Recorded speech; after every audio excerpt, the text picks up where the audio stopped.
Let's see. I think it's streaming. Yes, we're live. I'm back with my friend Christopher. How are you doing? Hi, great to You, see you again. do you like Christopher? Or you like Chris, or what do you like?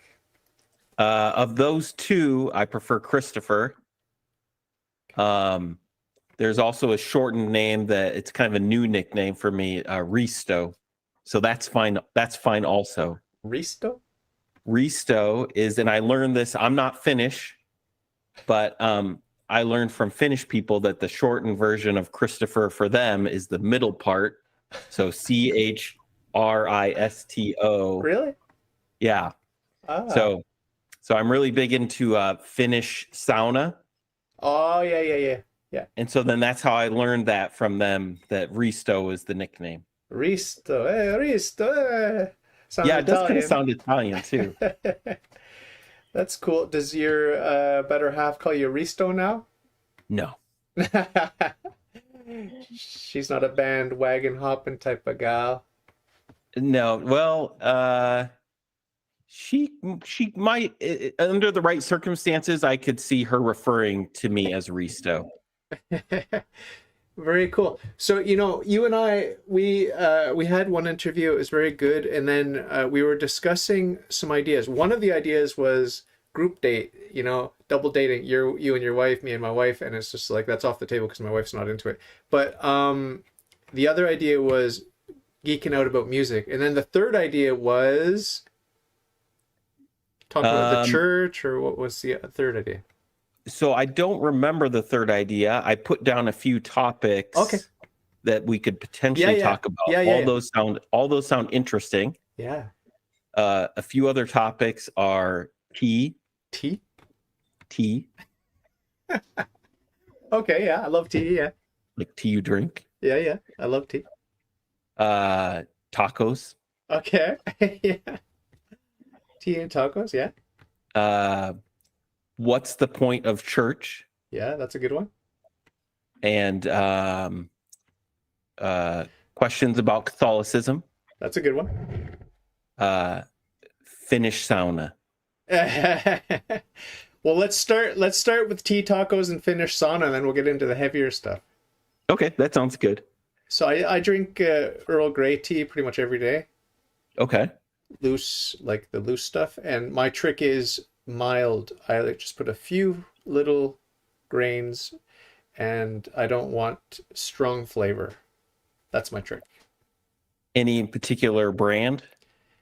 No, it's usually Twinnings or whatever, but that's just what's handy, Okay. But I do the bag tea, black tea, like orange pico, whatever. Um, but I find there's no need for that much tea in a tea bag. Like I would take 10% of that. I want 10% of what they put in a tea bag. So if I had a harem of 8 wives, I could make tea for 10, or whatever, and just use one bag and do that. But I don't. So, and my wife doesn't drink tea; she drinks coffee. So I got to drink the whole tea bag for myself, And I almost had a heart attack when I was a teenager drinking tea because I was playing a video game back in the early '80s, karateka, Japanese karate video game on my Apple IIe, and I was drinking like pints of hot tea, and it was steeped really strongly. And so since that time, the stress of the game and the tea and the caffeine on my young system, it was like almost having a heart attack. And so since that time, I just try to have mild tea. And I like because I don't like the buzz from caffeine. And it can be fun, whatever, but I prefer just to be sober. And I don't like really strong flavors. So that's my tea story. Uh, you do like spicy food though. Yeah, yeah, yeah, yeah. I don't Um, like chai though. I don't like chai because of some of the slippery oil or just sort of mushiness of it. I just don't like the texture. um, so you're talking about the strength of your tea. Yep. Um, This is not a is it metaphor for my faith, is it? Because then I like strong tea. I want strong tea. no, not a metaphor for your faith. You want an authentic faith, and the origin of tea is China, and they often drink it less strong. Oh, is that right? Yeah. Okay, that's good. That's good. Not always, but so I grew up drinking Lipton tea, the blackberry flavor, and we would Ooh. most of the time it was iced tea. Oh, with lemon Um, or no, not with lemon, with sugar. okay, okay. So it's just The deep south sweet tea, like the sweet tea. no, not super sweet. I grew up in California, Okay. so there is some southern influence in my family. I don't know if that affected how we drank tea, but we didn't drink much hot tea. But it was fairly strong, not super strong, but fairly strong. It wasn't until later, my wife Julie, she taught English in China for a couple years, and I went to visit her. Our first date was actually in China, and I had tea there, and I was struck by how light the tea was. And I enjoyed it. Yeah, yeah. But that didn't, even though after that visit to China, that didn't really send me way down the tea rabbit hole. It wasn't until later. When you I went used to to work India.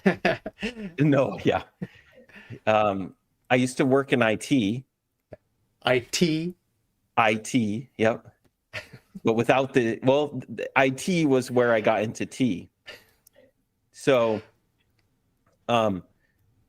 I did like some programming and some like user interface design, and there were several people in my department that were kind of on the same area. And one of the head programmers was a lady from China. And one day in the break room, she was doing something at the sink, and she was pouring these leaves out of her cup. And I was curious about it, but I wasn't sure that I wanted to actually have an interaction with someone, you know? So I was like, well, I don't want to have to talk to anyone. I enjoy not talking to people, unless I know them well. But I was curious. So I was like, I'm going to go for it. So her name is Ying. And I said, what do you got? What do you got there, Ying? What are you doing? And she said, I'm just pouring out my tea leaves. I'm done drinking my tea. So I was like, what kind of tea is that? And she, I think it was a tea called Tia Guan Ying, which is also called Iron Goddess. It's an oolong tea, but it's not very dark. It's green. Because oolong teas can be from all the way from very green to darker. So she said, would you like some? And I was like, sure, I'll try it. So she brought me to her office and gave me some. It was loose leaf, just these little balls of oolong tea. I don't know. Have you ever seen tea like that? Yeah, Where just gunpowder. They call it. I think they call it gunpowder. I think that's another type. Yep, like that. It's the balls. Yeah, the little balls. Yep, and there's many types that come in that ball form. And they'll unravel into a worm. Yeah, yeah, or it's like a leaf. They'll into a leaf.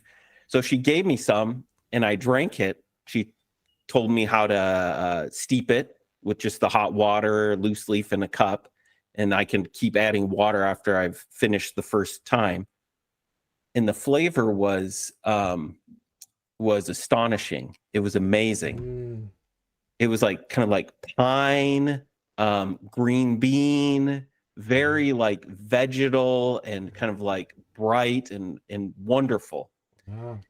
It was so good. It was so good that night I dreamt about drinking the tea. Wow. So, and the next day, everyone was out of the office where I was working. It was just me, and I had more tea left, and I'm like, I'm going to drink some more of this tea today. And an album from my favorite band, which I told you about, The Innocence Mission, came out that day. So I had the office to myself, and I'm listening to that album and drinking this new tea. It was the best day of work I've ever had in my life. Nice. So in the meantime, like I went down, just let me grab a book real Yeah, yeah, quick. yeah, yeah. Um, so I went down the tea rabbit hole. I like to geek out about things. There's a tea shop. I think it's in Canada somewhere. Maybe it's in Montreal. I don't know. But they put out this book about tea, about Chinese teas. So it it's a good book. I recommend it to people to learn about the different types of teas. This one's also pretty good. There Ah, are like a few major categories of Chinese teas, and then like hundreds and hundreds of varieties under those categories. And it's quite wonderful. yeah. So you I'm just talked about looking. that light tea Yeah, yeah. relating to faith. Light tea is authentic. It's good. Good, good. Yeah. I'm just looking at the map now. Right down by my where I used to go to church near Ontario Street is the Camellia sinensis tea That room. that's it. Yeah. So I should go there. I should actually go. I may actually have already been in there. Let me just see. Is this right across from? Oh yeah, it's right. I have been in there. Yeah, it's right across from a theater, movie theater. Okay. And yes, I have been in there. And I've had some good experiences at tea rooms. I remember having my first tea experience with Monk's Blend tea. I don't know if you're familiar with Monk's Blend. It's got some rice in it. Oh, Have you had tea with rice in it? maybe I've heard of it. Yeah, it's very, very, very good. And I love rice. I love rice. I eat rice pretty much 6, 7 times a week.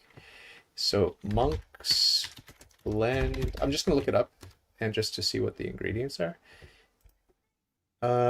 You can research it. I'm sure it's in your book. Oh, it's got grenadine and vanilla in it.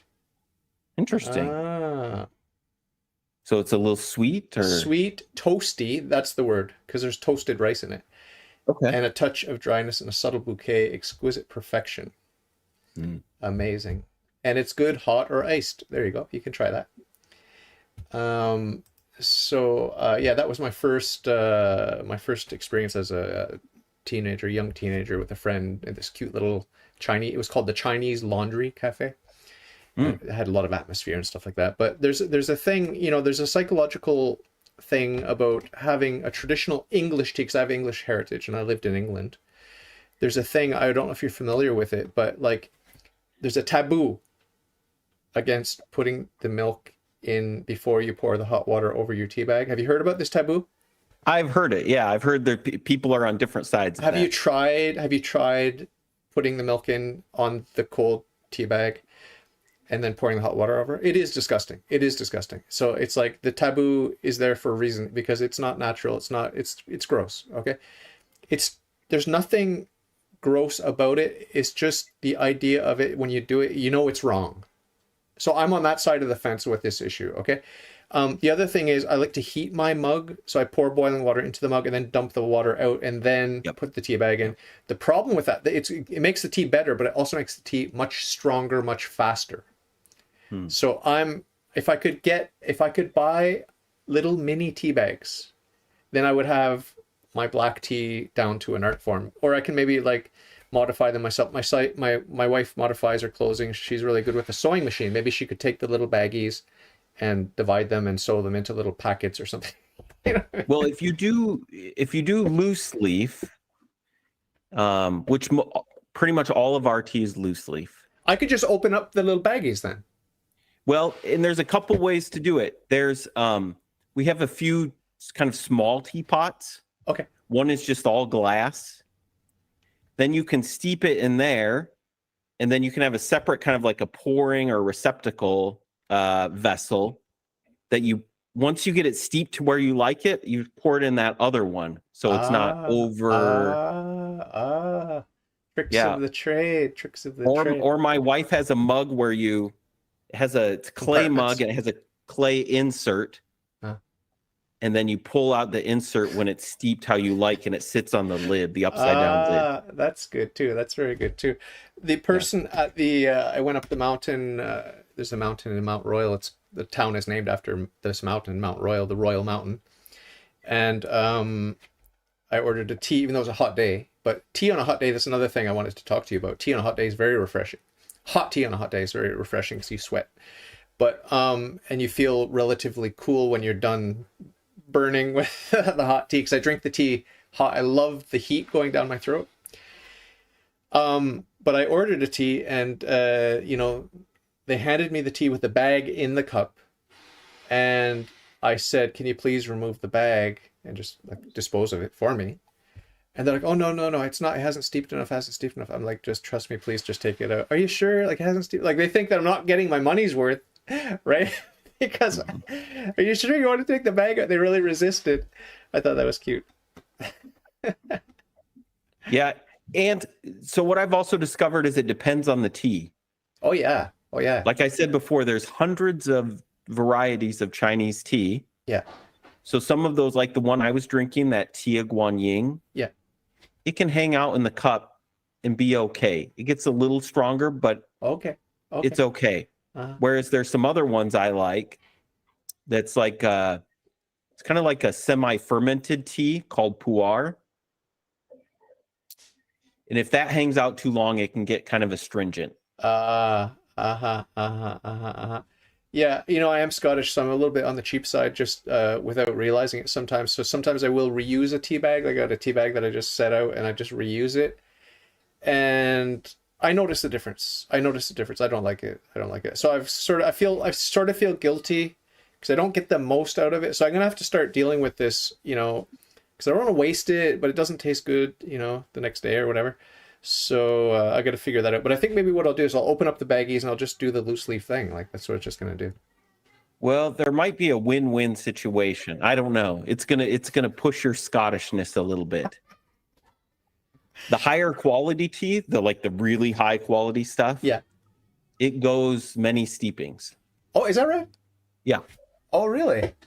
So it's probably still not as cheap as the cheap stuff, Okay. Okay. but it will balance it for you. It's a way you can kind of justify, like, I'll get the really good stuff. Yes. What is the good stuff? Like, where do I buy like the good stuff? Camellia sinensis will have good Okay. stuff. Okay. Okay. Okay. Okay. Otherwise, online, Taiwanese teas tend to be pretty good. There's a place out of Seattle called Floating Leaves, and most of theirs are pretty good. But you have, like we talked about, you have a good place in your town. Yeah. Well, my in-laws, my wife's family, they're Greek. So they have this is a sort of a different angle from what we've been talking about with tea. They have mountain tea, and I love chamomile tea. It's one of my favorites. And this mountain tea tastes very similar to chamomile tea, and it's large flowers. My favorite thing, with the exception of hibiscus, my favorite thing in tea is flowers. I don't like hibiscus, but I like flowers generally. And mountain tea and chamomile is some of my favorite. I also love linden. It's called tilleul. And there's one other one. The name escapes me right now, but those are sort of my favorite tisane or herbal teas. Yep. So are you familiar with this concept of like a mountain tea from Greece or from somewhere like that? Yeah. I think from the health world, I heard about it. Yeah, oh yeah, I'm sure that it's they very good. noticed that the Greeks who lived a long time drank a lot of these wild or these teas made from these plants all around. It's very strong. I mean, I find it strong. So I try to. I mean, you put a little flower in, but the flowers are quite sizable compared to chamomile.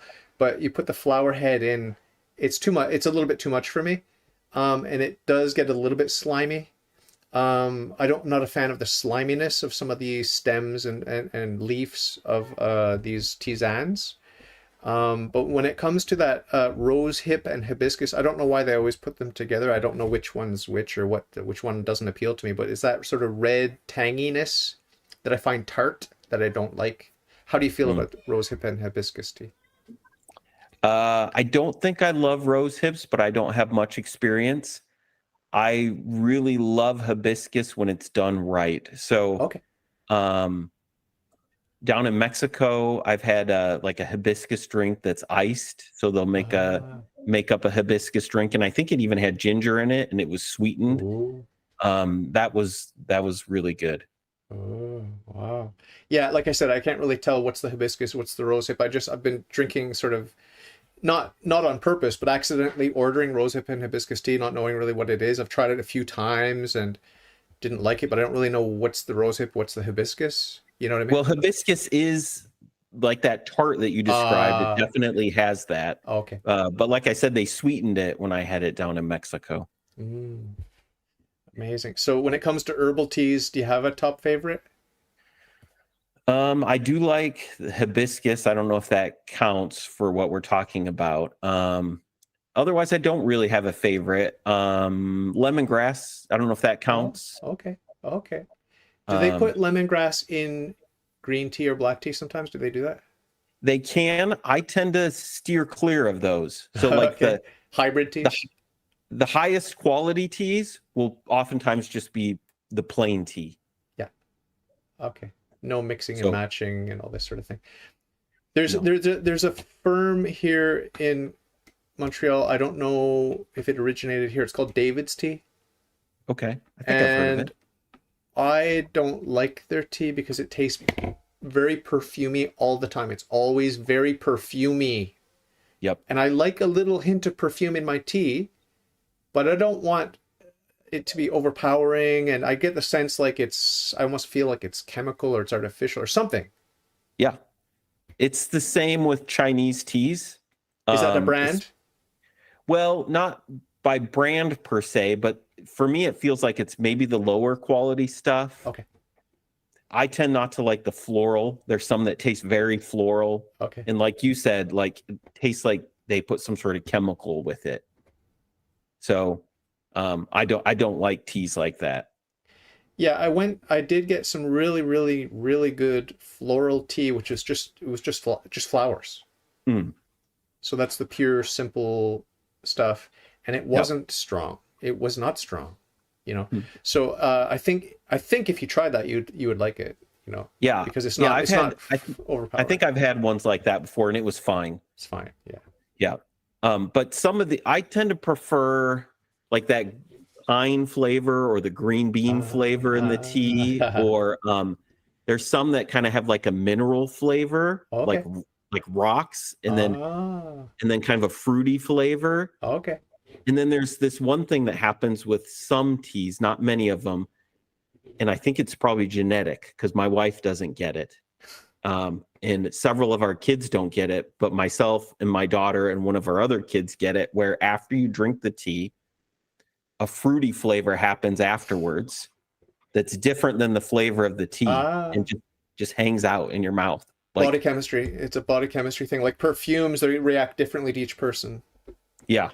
So, and it's like peach for some teas, or different fruits, like a berry. Like you ate a berry 10 minutes ago and the flavor's just fresh, lingering in your mouth. In a good way. Yeah. That's pretty exciting. So yeah, you're getting me excited, you know, to be a little bit more adventurous because I stick to my Earl Grey, and I stick to my black tea, my mountain tea, and so you're getting me excited to maybe get a little bit more adventurous like I used to be, and to actually go out and try some different stuff. So well, we can stay connected, and if you have any questions, I can share what I've learned. Yeah. Well, if you do come to Montreal, we'll go out for tea. And we'll play chess if you play chess. That'll be good.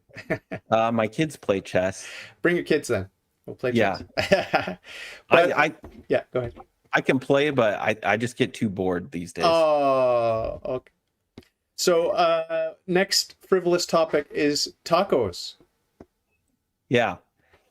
So I grew up in California. I love Mexican food. And when I was about, how old was I? Maybe about 20, I got to travel to Mexico. And so I've been back several times. And that only like further fostered my love of Mexican food. So I enjoy making like really authentic Mexican salsas and eating Mexican food. And I've talked to our friend Kevin a little bit about this. So I just love tacos. I could talk about tacos for hours, just for like their own sake. Yeah, yeah, yeah, But also, and we can do that some. We could talk yeah, about tacos. But also, I think for me, there's a connection with God when it comes to tacos, and not just with tacos. It could be tea, it could be walking outside and seeing the moon. I think the experience of this world, uh, it affects me. You know, when I eat a really good taco, look, just looking at the experience of the world through the lens of a really good taco, um, how much like went into that, you know? There's a whole there's a whole civilization that existed in a history for how we even get to eat a taco. You know, they took corn, dried corn, and it go through this process to prepare the corn for tortillas. It's called nixtamalization, which comes from like ancient Mexican language, meaning what does it mean? Like the nixta part means ash.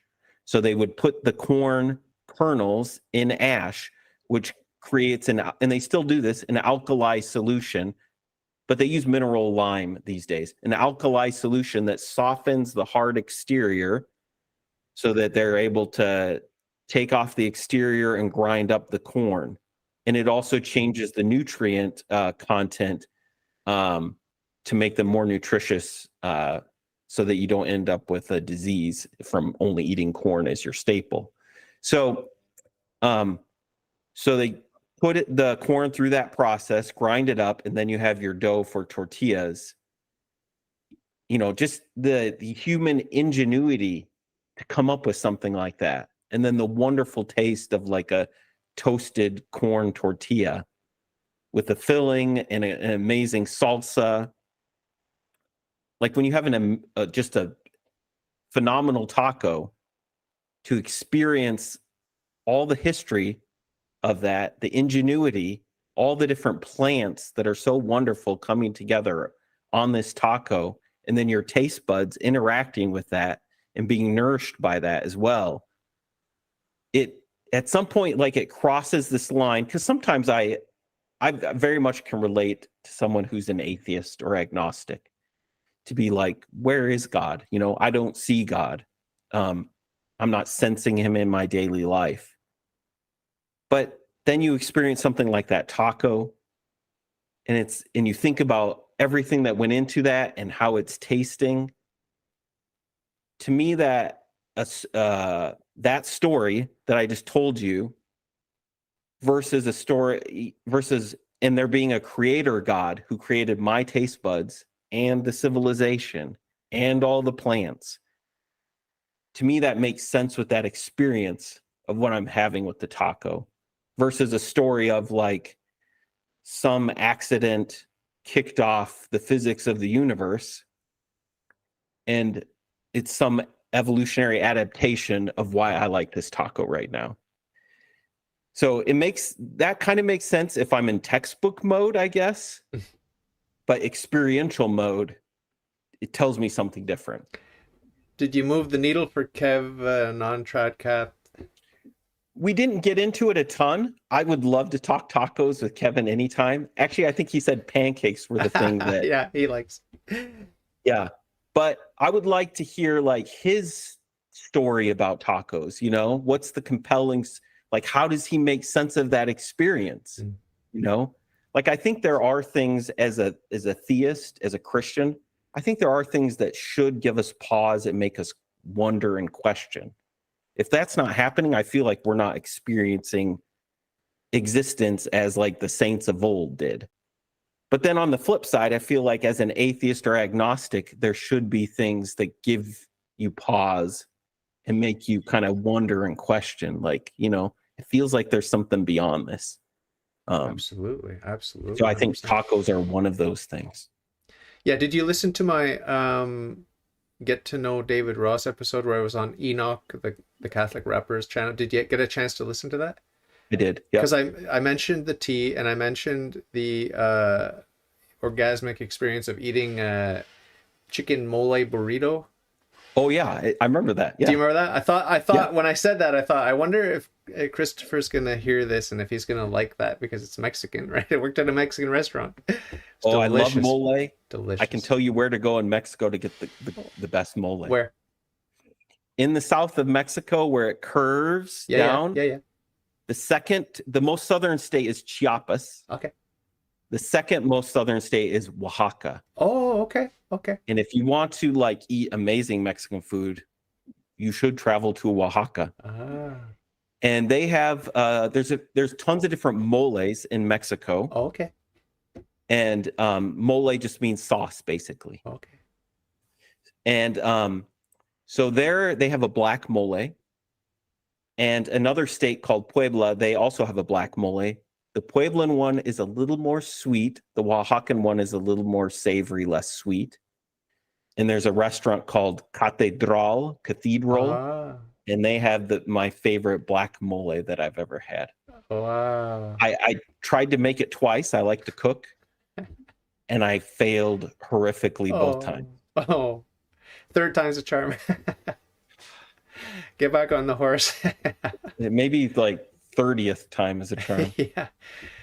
Yeah, but I agree with you 100% about the divine experience. And I did, speaking of Kevin's fetish for pancakes, I did write a poem, a pro-life poem about pancakes. Hmm. And where it was just like I was making pancake batter, and it's got simple ingredients, but there's butter involved, and I like to put a lot of butter in my pancakes and in the pan that I'm frying it in and stuff like that. And I just like butter. Okay, so I don't remember what happened, but part of my mix went flying onto the floor, splattering onto the linoleum floor in my kitchen. And I remember just my whole world just paused, and I looked down. It's like looking at a car wreck. Like, what happened? Like, why am I spilling this precious stuff? Hmm. How did this happen? How did I allow this to happen?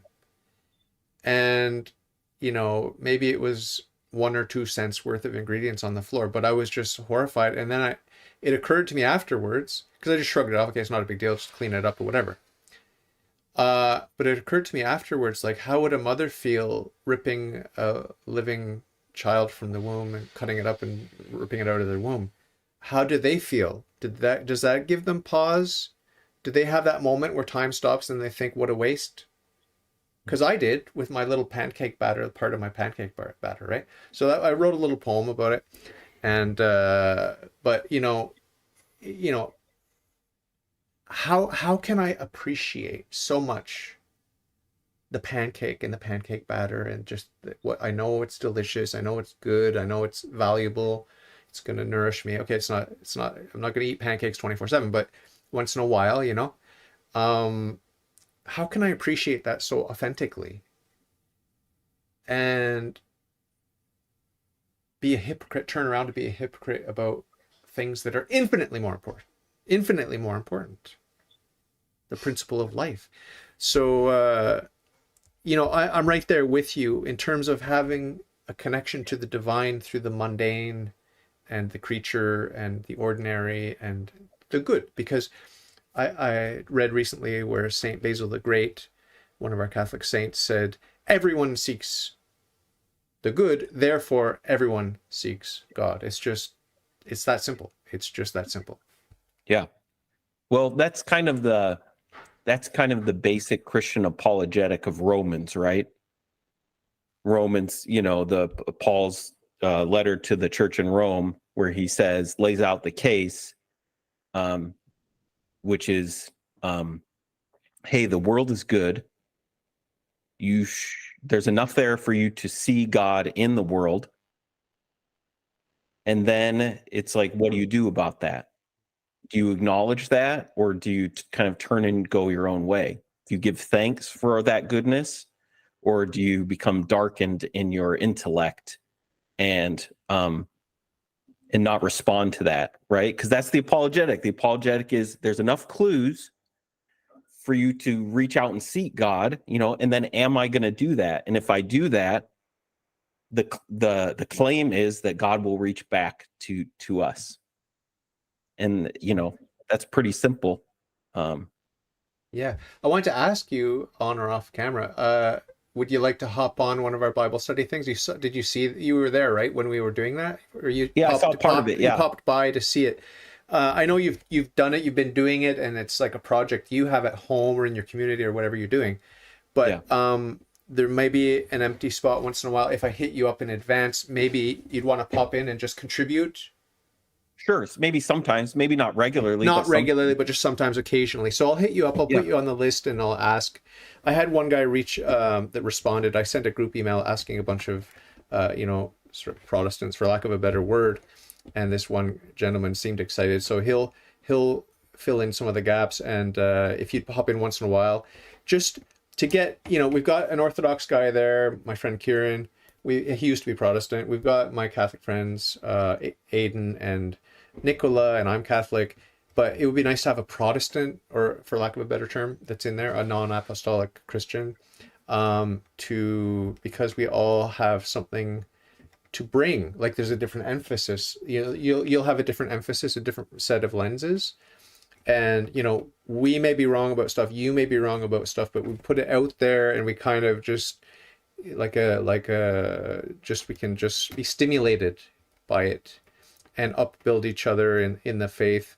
And to me, I'm not one of these people that's paranoid about false ecumenism or whatever. It's just like if we're seeking the truth in the scriptures, given the fact that our translations are faulty and the manuscripts themselves are faulty and all these sorts of things to a very small degree, but they are faulty.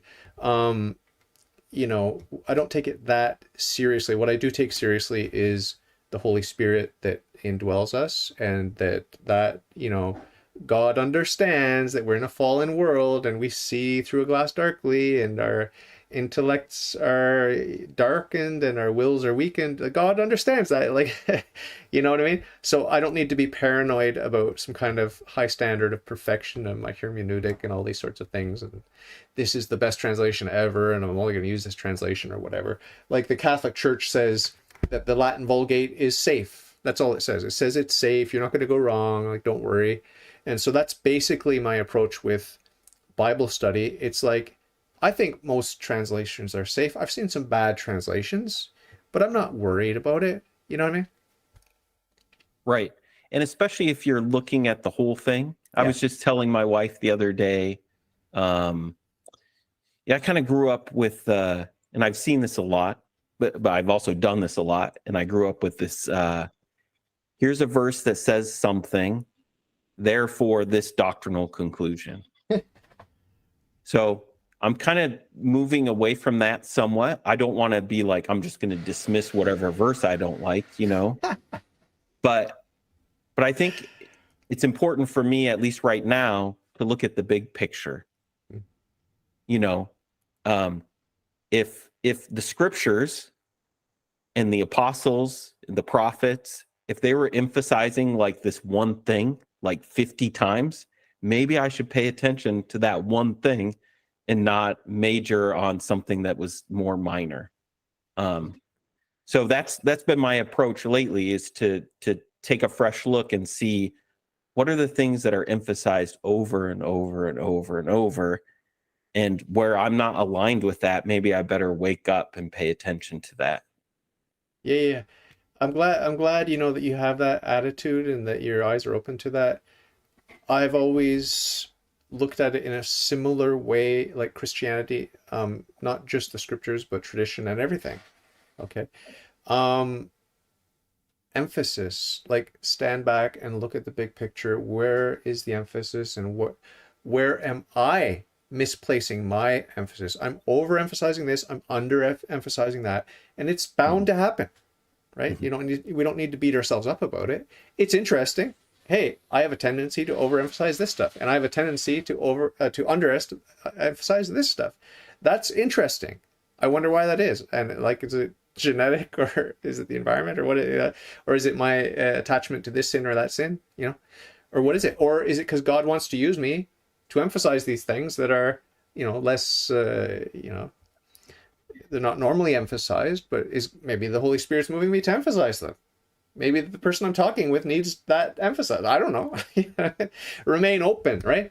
remain Yeah. open. But in general, as a general guide, it's like, yeah, like what is Christianity? What is a human? What's the anthropology? Why am I here? What am I doing? What is worship? What is praise? What is, what is prayer?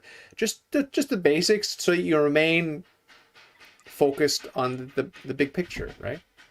Yeah, definitely. It's easy to lose that focus. Um, I think I'm just going to talk about me. I'm a super forgetful person. You know, I lose the focus in a couple hours. Yeah. Yeah, well, I mean, we're all, like I said, we're in a fallen world, and it's God loves us, even though we're weak and we're sinners and this sort of thing. That's another one of the things I'd like to emphasize in terms of my own psychological well-being. It's like, yes, God loves me, and you know, yes, God's judgment is perfect, but so is His mercy, and just like sort of to have a balanced walk with Christ, and remind yourself of these little things. And spiritual reading helps a lot with that. And certainly the scriptures can set you on fire and bring you back to essentials, right? Yeah, especially for me, the Psalms are good at balancing. I can't remember if we talked about the Psalms last time, but I feel like they have a good balance of God's loving kindness, but also His justice and our weakness, and also our righteousness. Like I feel like it's a wonderful balance of hearing a person express those things. Yeah, and it's very, very real and gritty. It's Yeah, gritty, and it's yeah. it could sound harsh and ugly to the untrained ear. It could, the Psalms, some of the Psalms. Well, yeah, definitely. And lots of the scriptures are the same Oh yeah, way, oh yeah, but some of the Psalms where it's talking about like the was it the babies being dashed yeah, yeah. against the That's what I was rock, thinking. I was thinking of that one. right? And so I think we like to sit in judgment on the writer of that psalm. It's easy to do that, but then like you get cut off in traffic, or a coworker does something against you, and you're almost right there ready to do it yourself. Like this idea that like I'm uh, morally uh, better than the uh, person who wrote that. uh, I would never think anything like that. I would never feel that rage against against something that was done to me. um I think that's perhaps we in those situations we have an idealized view of ourselves, that we're sitting in judgment on that. yeah. In other words, it's a fantasy. Yeah. Yeah, yeah. One of my favorite catchphrases is, to myself or to anyone else who cares to listen, is, which do you prefer? Your fantasy or God's reality? Because those are the options. You Mm. know what I mean? Because I could tell you a great story. I could polish my CV. I could tell you all the good parts about me. God's there. He's watching. He's watching me tell my little fantasy story to you and sell the polished turd there. He knows what I am. He knows exactly what I am, and that's what humility is accepting that, accepting reality. That's also the definition of sanity, by the way. That's my favorite definition of sanity, is accepting reality. So for me, sanity is synonymous with humility, and insanity is synonymous with pride. Period. Mm. But it's a spectrum, like from perfect humility to perfect pride. There's a whole spectrum in between, and I move around on that spectrum from moment to moment. And the saints I place closer to the dancing around the pride end of the spectrum, and this, those who ended up in hell were dancing around probably the selfish pride end of the spectrum. But we all dance around on that spectrum. Yep. So what other talking points have you got? Have we covered the tacos? Yeah. Well, like I said, we could do tacos for for hours and We'll do a hours. mini series on tacos. But let's cover some more I was going to say tacos, some more talking points. What else Okay. did you read me? I have what's the point of church? It's a good one. You want to tackle that one? Yeah. Did you have any thoughts, or did you want to ask me? Are you asking me, or did you want to tell me your inspiration for for the question? I could start by asking you, or I could start with the inspiration. Either way. I'll answer the question first because Yeah. I don't want to get influenced by your thing until I've expressed my naive answer. Uh, what is the question exactly?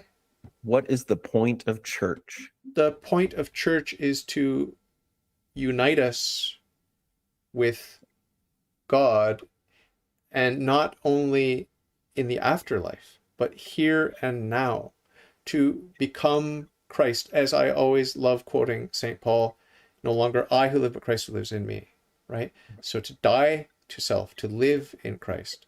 That to me is the entire point of church. That because that's the entire point of Christianity. The point, like the church is the body of Christ. The church is the mystical body of Christ. So the only question, what's the point of the church? Well, the point of the church is the same as the point of Christ. Why did Christ come into this fallen world? He came to redeem us, to save us.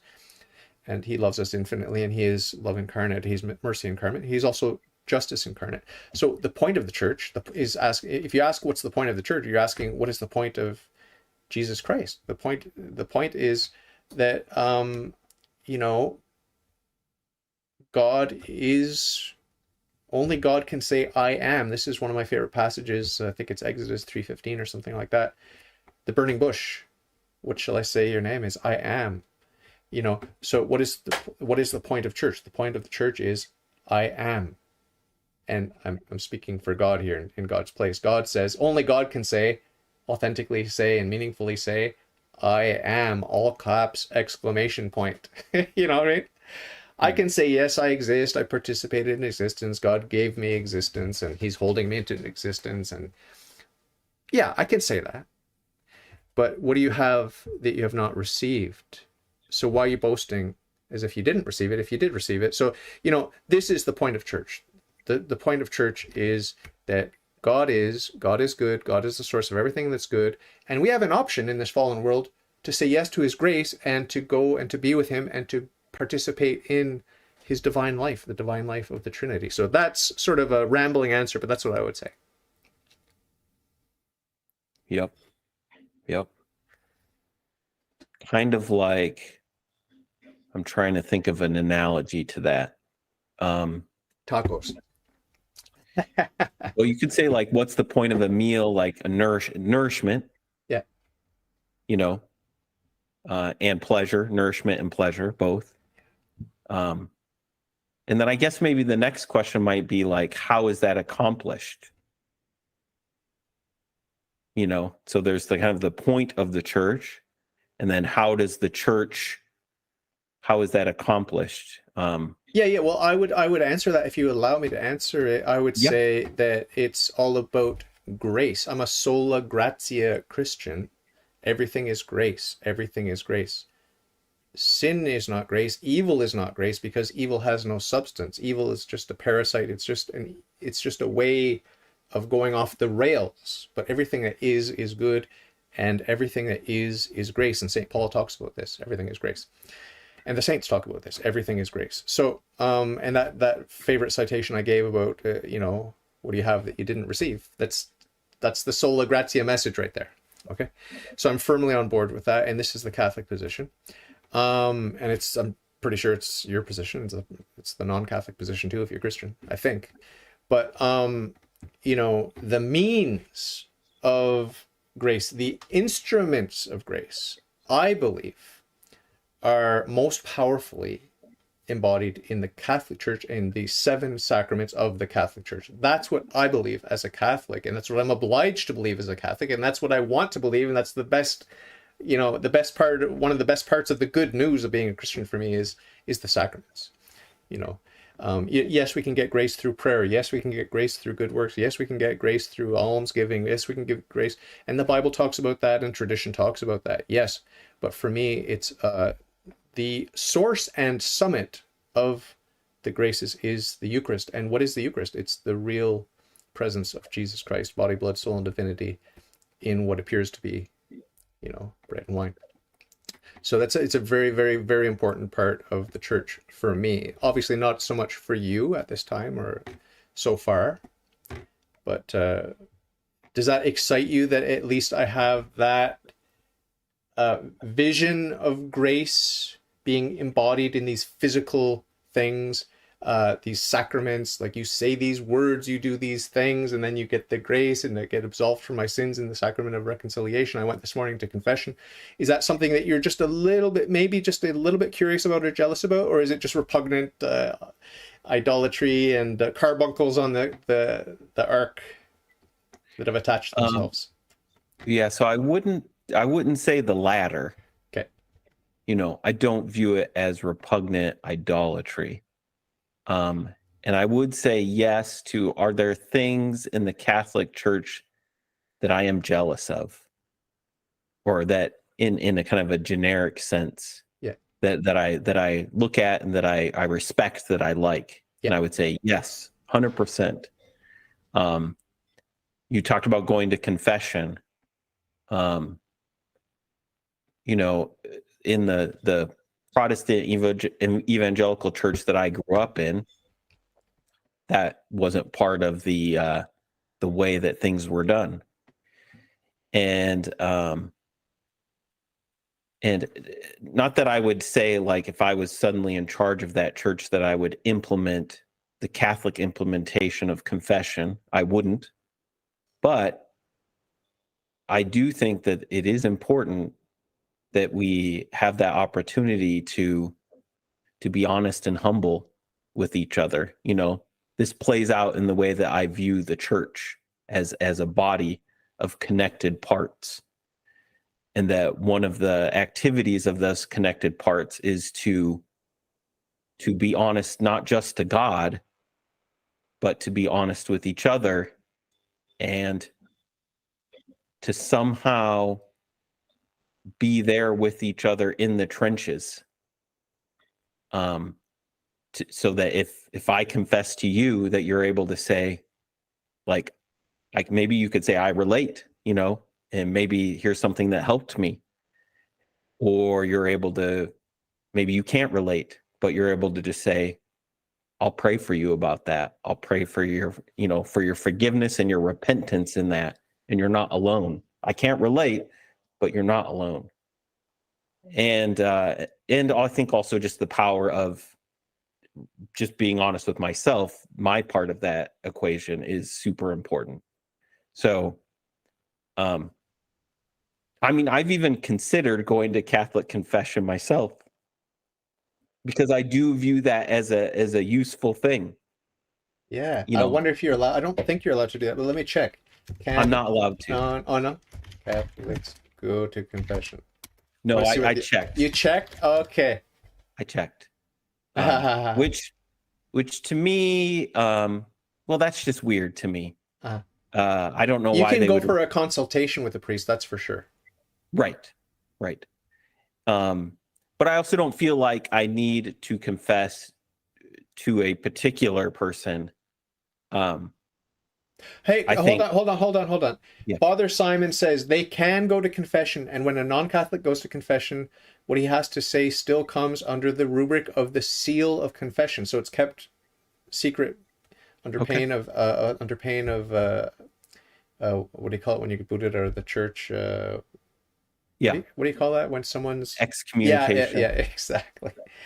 Yeah. However, those who are not Catholic can go to confession. They can't receive absolution because you need to be in that covenantal relationship. So, yeah, there's some hurdles there, but you could definitely do the consultation. So, sorry for cutting you off, but I was just excited to see that this answer here. Yeah. So I do think that's an important piece of the body life. Yeah. Like the way that I think about it as, the Christian church being these connected body parts under a common head. And then my question then becomes, how do we interact with each other? I think too often the experience, in my experience, has been that we kind of view ourselves, or we practice church in a way that we're these body parts who are connected to the head, all separately. Like you have the, Yeah. but they're not connected to each other. Yeah. Oh, And yeah. that's, also been like, it's like you're in the trench alone. Uh-huh. Uh-huh. Yeah, Um, yeah, yeah, yeah. and I don't think that's how it's supposed to be. I Like, I think wonder, there is a purpose for the church. You know, I think the walking with God and being connected to God is so difficult that He gave us each other. I'm gonna send you a little link. What are three things I can in the chat right now? Okay, hold on, let me grab it. Just bear with me here. Share clip, copy. Now I'm gonna send you a note here. I want you to play this. I don't think I'll be able to hear it when you play it, but did you get the little note I sent you? Yeah. Okay, can you listen to it? Even if I can't hear it, just listen. It's 1 minute long. Listen to it and then we'll discuss it. Okay. Tell me if you like it.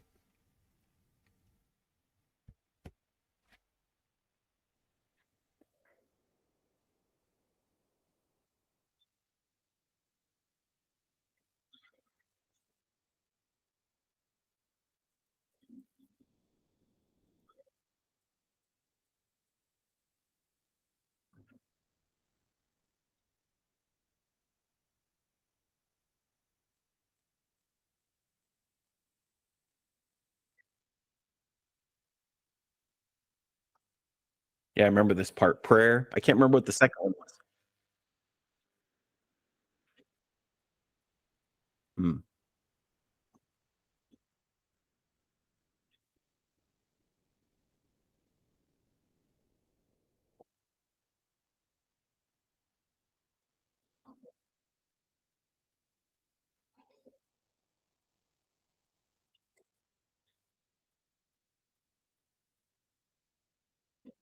Hmm. Yeah, I remember that. I saw that part. So what are the three? Quickly. Uh, prayer. And then I think he said like just talking with each other. Community. Community, yeah. And then the third one was never be afraid to use your talents for God. Yeah. So it's interesting, I'm sure you would agree, and I agree with him. Prayer number one. I mean, I put the sacraments in there too, but the community thing is something that's sorely lacking in my life because I just go to church as an independent, antisocial guy, and I come home and I don't talk to people. And there are very few people in there anyway. And I've talked a couple of times with the people. I've had some friendly conversations, but there's no community as such. I'm not saying that there isn't a community. I'm just saying that I'm not part of the community. Okay. And then the third thing is sort of his shtick. He talks about, because he has this disability, and he talks about don't be afraid to use your talents, your particular, unique, hidden talents, and discover your talent and use it for God. So that seems to be a pretty wholesome, clear-cut answer. And he was able to come up with that off the top of his head. I was pretty impressed with that. Yeah. Yeah, I totally agree with him. Um uh I sometimes I get some criticism for the way that I'm seeking or my journey right now to understand the church. That, well, you just want to go back to some uh primeval apostolic church that's not fully developed. Uh, And it's kind of like you just want this like uber purity. But, and maybe part of that's true, but also I think that there was something in the original expression of the church that we're missing today. oh yeah. So you think about the upper room, you think about meeting in the houses. There's something about the structure of that. Like if you come over, if you and your wife came over to our house for dinner, our conversation is going to be a lot different than Yeah. if we met somewhere at an auditorium. Yeah. And so also the eating part is emphasized a fair bit around the table. Yeah. The Lord's Supper was viewed as part of the meal. Yeah. That was the first mass according to us Catholics. Right. But it wasn't like the masses of today. No. And so I think there is something important about that circular nature and the where it's set and around a meal that because there's I talk to people about community, and especially if you're more introverted or someone like me that doesn't love having a conversation all the time, maybe you feel bad sometimes. You feel like, well, I'm not putting enough in. I don't want to do this.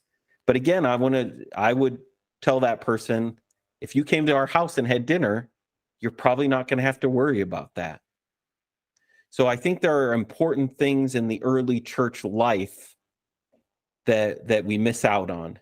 The Catholic Church, and not all Catholics, and the Protestant Evangelical Church, and not all Protestant evangelicals, but the way that we think about the body or the gathering or the church, we think about it as a building where these certain religious activities happen. And when I started thinking about this what is church question, I started thinking about what are those prime things, the connectedness to God. I think most all of us get that part. We see that as number one. But then the connectedness to each other, there's not many concrete things that we do to make sure that happens. And so, and I think that's super important, we put a lot of focus on very hyper specific things, So in the Catholic Church, there are very hyper specific things about how the gathering functions and what needs to happen every time. And it's also, and I'm not going to get into those details, but it's also the same is true in the Protestant Evangelical Church. There are things these things will happen. The sermon will happen. You are going to listen to a 3.45-minute sermon. It's going to happen every week. We will have some worship songs from a praise band, whatever the regular activities are, these things will happen almost every time. So the question that I have is, in the regular action of the church, where does that prayer for each other happen? Where does that community happen? Because I don't think it's magically going to happen, especially in the regular format of things. My wife and I, so we've been on kind of this, asking the question of what's the point of church and how do we do it for a long time, maybe 10 years now.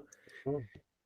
And at one point we got to a place where we thought we had some answers, I think this is it, we arrived at some conclusions and we said, we would like to find a church like that.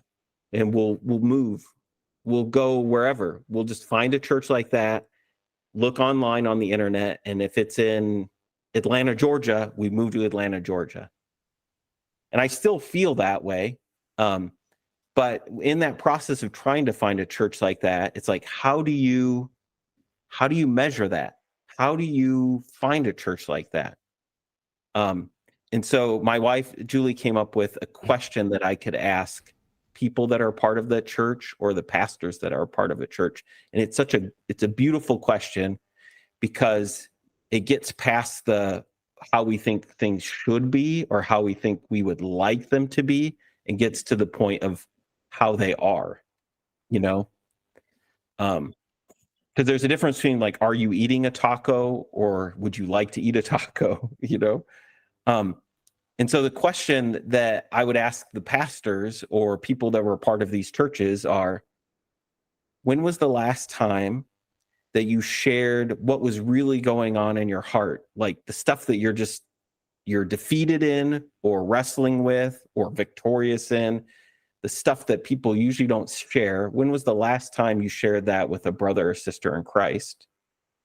And then prayed, and then they shared with you, and then you prayed with each other. You lifted each other's burdens up. That's what we're called to do. We're called to love each other very practically in that prayer and community. And then we just asked them what was the date? Give me the date when that last happened.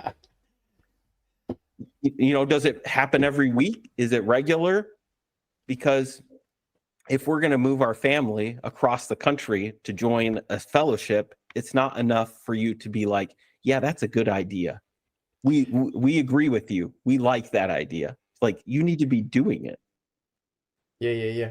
The Scientologists do that, but it's just so they can have blackmail over everyone's head. Well, and I would say, and this is a little bit of a critique of Catholic confession, is it's one way. Ah, I think ah, it's meant to be two ways. And it's ah. also a critique of the way it usually works with Protestants. When my life gets bad enough that it falls apart, I go to the pastor, Yeah, yeah, and the pastor acts as my counselor, yeah. and I just unburden myself on the Well, pastor. he acts in the person of Christ. He acts as Christ. That's the whole point of the confessional, right? And same thing with the pastor. The pastor is supposed to be Christ because he's a Christian, and Christians are supposed to be Christ. Right. Period. Period. So that's what it is. That's why the asymmetry doesn't bother me. Because Mm. we need the symmetry and we need the asymmetry, and we need to have spiritual fathers, like St. Paul was a father, spiritual father. We need that. We need that. And that then you are Christ to that other child, that spiritual child, your spiritual child. But we can also have the equality and the reciprocity and you know, that sort of exchange. But my friend Kieran's in the live chat, and he said that his church, thank God, is very authentic in its witness, and he's in a Greek Orthodox church, and the sense of community I'm imagining is very good there. And I've been to the ethnic Catholic churches and the Orthodox Eastern Orthodox churches, and they do have that. They do have that very strong sense of community. They do have that, but it's often at the expense of it comes with the high price tag, which is often racism, xenophobia, like sort of us and them mentality, gossip, highly judgmental, and highly critical of their own members and of everyone else. That's the price I've seen that gets paid. And I'm much more comfortable being sort of semi-anonymous. And if I want to seek fellowship with the people in the pews, I can do it. And it's a very diverse crowd, and like a very mix of gifts that they have, and so on and so forth. I'm more comfortable in that than I am in like an ethnic Catholic church or in a national Orthodox church. That's just me.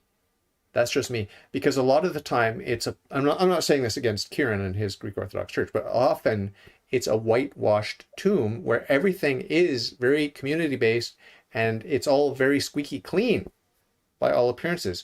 But go and talk to each family, and they're doing the gossip, they're doing the nasty. There's hatred, and it's just a superficial unity that they have in the sense of community. It is real, but it's toxic and it's full of cancer. And so I'm not saying this to disparage the ethnic communities and the Orthodox, but I'm just saying what I've seen. There's a trade-off. You get the good and you get some bad, and it's just like whatever. I've got my own problems in my parish and in my types of Catholic churches that I go to. You've got your own criticisms of the churches you've been to, the Christian communities you've been. And at a certain point, you just have to say what works for me, what's important to me, where am I comfortable, where am I feeling I'm getting fed, as they say in the Protestant world, I'm getting fed, these sorts of things. And we've got a problem in the Catholic Church where it's just kind of like go and get your sacraments. That's what people say. I'm going to go get my sacraments. I check, check, check, do my checklist, whatever, and just ignore ignore the people in the pews. I had a fantasy, especially during COVID when we were allowed to go to church. My fantasy was if I were a priest, I would cordon off everything but the front pews. So you have to sit close to because right now it's like, hello over there. Hey, how are you doing? Like, it's like they're spread out to the maximum in this huge church. You got 10 people in a huge church that holds 1,500 people. And it's like they choose to sit as far away as humanly possible. If I were the priest, I would say, hey, welcome to my parish. You have to sit up here. You have to sit next to another human being. Sorry, if you don't like it. Every other church in town is doing it the way you like it. So go over there, because right here, we're going to actually, because St. Francis also talks about this, like to smell the sheep, that the shepherd has to smell like the sheep. Hmm. You have to come in Yeah. contact. You have to smell their what they had for lunch or whatever on their breath. You know, it's like let's get intimate at least a little bit. Let's get to know each other. Let's talk. Let's look each other in the eye from not from across the auditorium. You know what I mean? So that's a little fantasy I had. So I'm right there with you in terms of there's a problem with community. I've got a problem. I've got like, you know, emotional issues, childhood trauma, whatever you want to call it, where I just like I'm an introvert, I'm weird, I'm socially awkward, maybe I'm a bit autistic or whatever, who knows? God knows. But it's like I'm not perfect. I'm not like, you know, just attracting everyone with my charisma and healing them with my virtue, right? That would be nice. That would be nice. But that's not the case. I'm broken, I'm wounded, and people bother me, right? People annoy me. So, Yeah. Well, I view it a little differently than you. Um, I used to view it kind of a similar way. Um, but I think there is something to be said for uh, the scenario matters, the setup matters. yeah, yeah. So if like if you go to a basketball court and then you criticize yourself for not playing volleyball, it's another story if you're at a volleyball court Mhm. and you're not playing Mhm. volleyball. But it's really difficult to be like, okay, to say like I agree that prayer and bearing each other's burdens in prayer and connecting with each other in a way that's meaningful, not just like, hey, I like hanging out with David, we talk about tacos or we talk about music and stuff that really matters to us, Yeah, like where the rubber meets the road, yeah, where like where is your faith, where are you getting destroyed, where are you having victory, because I might need to hear about your victory in ways that really matter for the battle that we're in. um that's that's not going to happen in the normal conception of church that we have, um in the pews and the um it's interesting, like the focus in the Catholic Church liturgy wars is like which way is the priest facing, ah, and that it matters. Like people say that it really matters, right? Like it shows like a focus on the congregation or a focus on God together. And I understand the point that they're making. I guess I would say that the way that I picture the church body is around the table. And I think it does matter how we are facing. And if we're not facing that way, I don't think it's going to happen, that really deep community that we need, that's part of the church life. yeah, And it's going to be difficult. Like I'm not going to do this. I don't, and no one else is really going to want to do this. Be like, I'm going to keep things the way they are with all the pews and our normal way of doing church. And I'm just going to like go track down people and just like try and get them to bare their soul to me on Sunday morning. I don't want to have anyone do that to me, and I don't want to do that to anybody.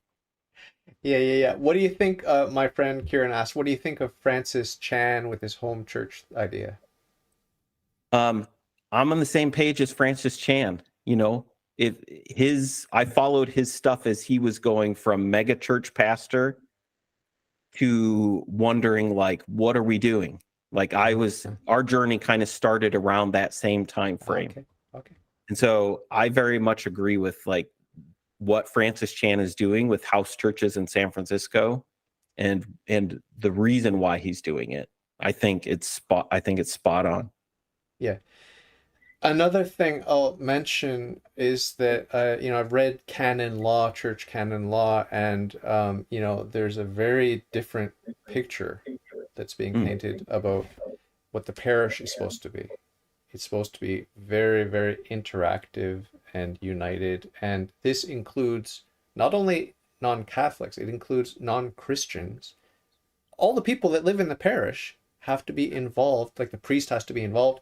He has to visit them when they're sick. He has to.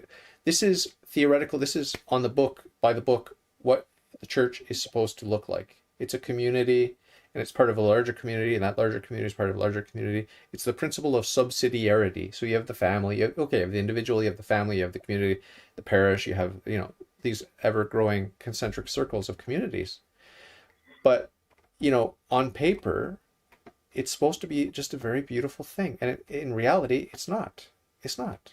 I'm disappointed with reality, but then I remind myself that we are not in Kansas anymore. We're not in the Garden of Eden anymore. We're in a sick, fallen world, and it's a miracle that we even have a church, that we even have priests, that we even have pastors, that we even have Christians coming and talking on the internet. It's not just 100% porn, sex, and violence on the internet. They're Christians upbuilding each other's faith on the internet. That's a miracle in this fallen world, right? Yeah. So we count our blessings. And I have the knowledge of what God has in mind for the church. And then I see that we fall short. We fall very short. And I don't want to blame the pastors. I don't want to blame the priests. I don't want to blame the bishops or the popes. I just want to say this is the situation, and I sympathize with your desire, and I share your desire. And I've got my own neurotic psychoses too, so I'm also a difficult person to deal with, right? It's not like I'm just easygoing and I'm just going to be like, smooth sailing, like, and fully cooperative with everyone, because you have your will, I have my will, and our wills are disordered. So you have to expect conflict. You have to expect all this nonsense, and even violence and bloodshed. That's the world we live in. Look at the history of the church. It's sad but true, So we have to garner our expectations a little bit, I think.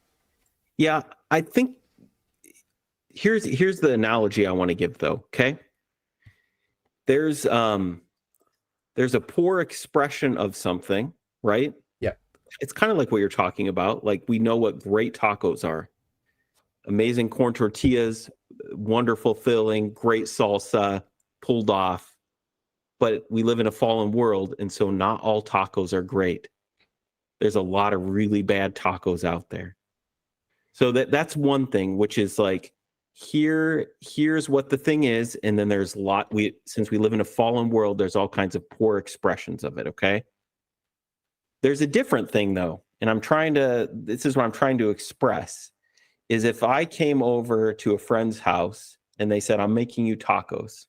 I hear you like them. And they make a pancake and they put ketchup on it, and then they put cereal in it, and then they put mayonnaise on it. And they're like, I keep making these tacos, but it's not turning out very well. The way you describe tacos seems way different. Yeah. So what I wouldn't say to them, well, you just have a poor expression. You didn't, the ingredients weren't very good. Yeah. You just needed to have more focus on hitting the mark. Yeah. I would say you have a different conception of what tacos are. That's not what I'm talking about. Yeah, you don't understand what tacos are. So that's what I think. That's what Francis Chan talks about with church stuff, is he says our conception of what it is, we're doing the pancake, ketchup, that we're doing these certain ways. And of course, it's going to turn out how it turns out. Why is it that so many Christians feel alone and disconnected from people locally where they are? He would say, and I agree with him, that it's the way that we're approaching it. We need to just step back. We don't need to try that way harder or do better at that way. If my friend says, if I just try harder, maybe I can make this a good taco, I would say, no, abandon that project. Take a step back and examine things again, And I've told you about the project I'm in, which is reading the New Testament again. Yeah. I would say revisit the New Testament. What does it talk about? It talks about eating together. It talks about gathering in each other's homes. It talks about lifting each other up, our burdens. So you have to have some way to communicate those burdens to each other. And if it's never going to happen in in the form that we practice church today, or it's rarely ever going to happen. It's going to happen maybe a couple times a year, but I can't survive on that. I can barely survive one day at a time. I most of the time feel like defeated in my faith. Um, if we're going to be a body and connected to each other, then we have to be connected to each other. Absolutely, absolutely. Yeah, so this is to be continued because I have to go and cook for my wife. But I agree with you. I sympathize with you. I do disagree. I do disagree that the Catholic Church is not enough and that we need to abandon it and rethink the church. No, I don't. I don't agree with you on principle.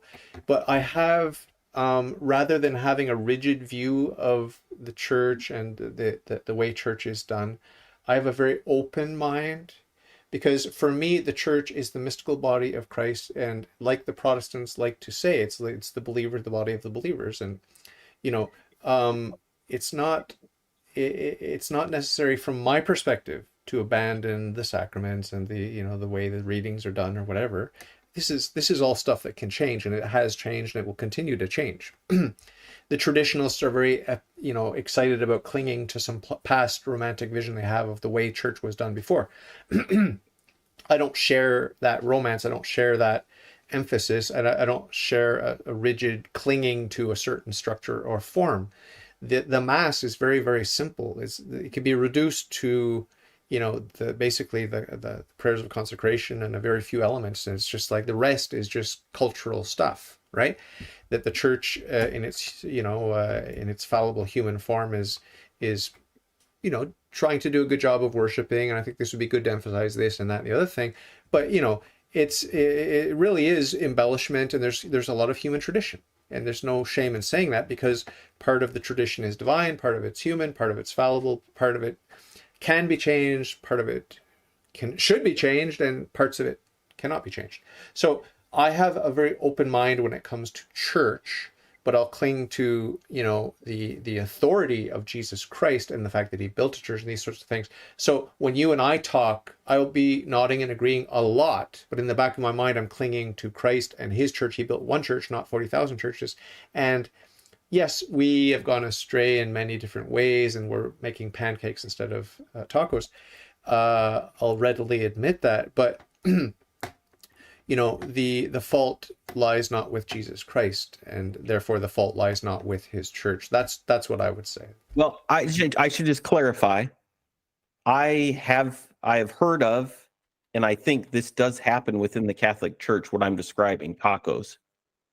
Like I follow online Catholic people like Matt Frad in the community in Steubenville, and I've heard of other communities. Okay. I have a good friend like a telephone friend who's in San Diego, part of an Eastern Catholic church, and he talks about their community. Cool. And what he described to me, I'm like, that's tacos. I recognize that. Yeah. So I don't, I'm not trying to express like every church needs to abandon everything that they do, yeah. and that it doesn't happen in the Catholic Church. But I do think people should think purposely about the taco aspects of church. Yeah. And it's not going to just magically happen. No. So No, absolutely. We will pray on it, and we will continue to talk about it. I'm going to let you go, but first of all, I just want to mention to you that my friend Kieran's in the live chat, and he's excited to chat with you. So I'm going to host you. I'll be the quiet moderator in the background. You're going to have a conversation with my friend Kieran, if you're willing to do it. He's a very thoughtful, nice man, of course, young man. And you've seen him and his brother Aiden. I'm sure you've seen him on my podcast. But he's excited to talk to you because he resonates with your vibe, and you're a thoughtful Christian. And so we're going to make that happen. I'll email the both of you, and we'll set a date or whatever. Okay. Sounds great. And you'll just talk about the things that matter most to you, which these days seems to be church. What is church, and these sorts of things. So. And tacos. Or whatever else. And tacos. Yeah. So we didn't cover all your talking points, but we did a couple of them, 3 of them. And to be continued. Please remember me and mine in your prayers. I will. And I'm praying for you and yours. And you never asked your wife to come on because she's too shy, or what? Did you ask her to come and talk to me? I did ask. She said no. She's not particularly shy. I don't know what her hesitancy is. I think she maybe suspects it's like arguing about theology or something because hears me talk about that stuff. Show her the conversation we've had about tea, and then she'll be like, "Oh, that's easy. I could do that." Right. I think she's watched a few clips or maybe even episodes. Okay. So she's just not interested in arguing about theology. Yeah, yeah, no problem, no problem. The I do enjoy it if that's what people like. Like if someone comes Yeah. on, they want to argue about theology, that's fun. That's fun. I don't think that's the most effective thing to do or the most important thing we could do. It's just fun. Oh, You I know, like it. yeah, it's fun. So yeah, let her know that she's always welcome, and it would be fun. It would be fun to meet her. But until we meet again, God bless you, and it's a pleasure meeting you. And I'm really happy that you reached out. I saw you in the comments section for a while before you reached out, and then you booked it. But it really is a joy, to interact with you, and I like how you think, and I like that you take the faith seriously, and that you're not content. You're not